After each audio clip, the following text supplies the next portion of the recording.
بسم اللہ الرحمن الرحیم۔ پاکستان میں جلد ہی سورج گرہن ہونے والا ہے۔ آج کی اس ویڈیو میں آپ کو یہ بتاؤں گا کہ سورج گرہن کیوں ہوتا ہے اور یہ کتنی دیر بعد آتا ہے۔ پاکستان کے تمام جنوبی علاقے 20 سال بعد تقریباً پورا سورج گرہن دیکھیں گے۔ آخری بار ایسا 11 اگست سن 1999 کو ہوا تھا، جب شام 5:26 کراچی میں خاص طور پر سورج مکمل گرہن ہو گیا تھا اور شام ایک لال اندھیری رات میں تبدیل ہو گئی تھی۔ یہ سورج گرہن کراچی میں مکمل سورج گرہن تھا، یعنی اس میں سورج کا 100% حصہ چاند کے پیچھے چھپ گیا تھا۔ اب پورے 20 سال بعد اس سال یعنی 26 دسمبر 2019 کی صبح 7:34 بجے سورج چاند کے پیچھے چھپنا شروع ہوگا اور صبح 8:46 بجے سورج گرہن سے سب سے زیادہ ہوگا اور صبح 10:10 بجے یہ سورج گرہن ختم ہو جائے گا۔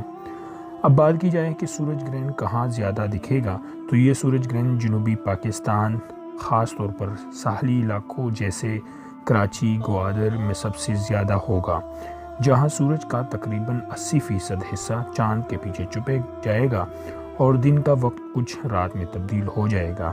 سورج گرہن پاکستان کے باقی تمام علاقوں میں بھی دیکھا جا سکے گا۔ سورج گرہن کے اثرات، ضروری احکامات۔ دوستو، مکمل سورج گرہن یا 70% سے اوپر سورج گرہن کی وجہ سے درجہ حرارت ایک دم کم ہو جاتا ہے۔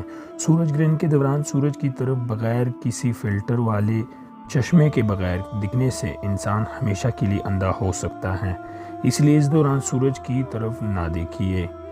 حاملہ خواتین سورج گرہن کے وقت گھر سے باہر نہ جائیں یا کھلے آسمان کے نیچے نہ جائیں، سورج کی ریڈیئیشن خطرناک ثابت ہو سکتی ہے۔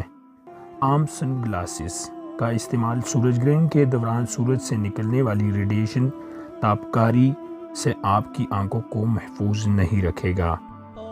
غلطی سے بھی ایسا نہیں کریے گا کہ سن گلاسز پہن کر سورج گرہن دیکھنے لگ جائیں۔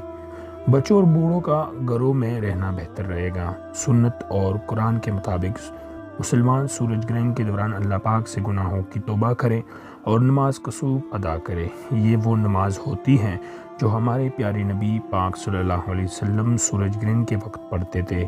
اس پوسٹ کو زیادہ سے زیادہ شیئر کرے اور اس ویڈیو کو بھی لائک اور آگے شیئر کرے۔ جزاک اللہ۔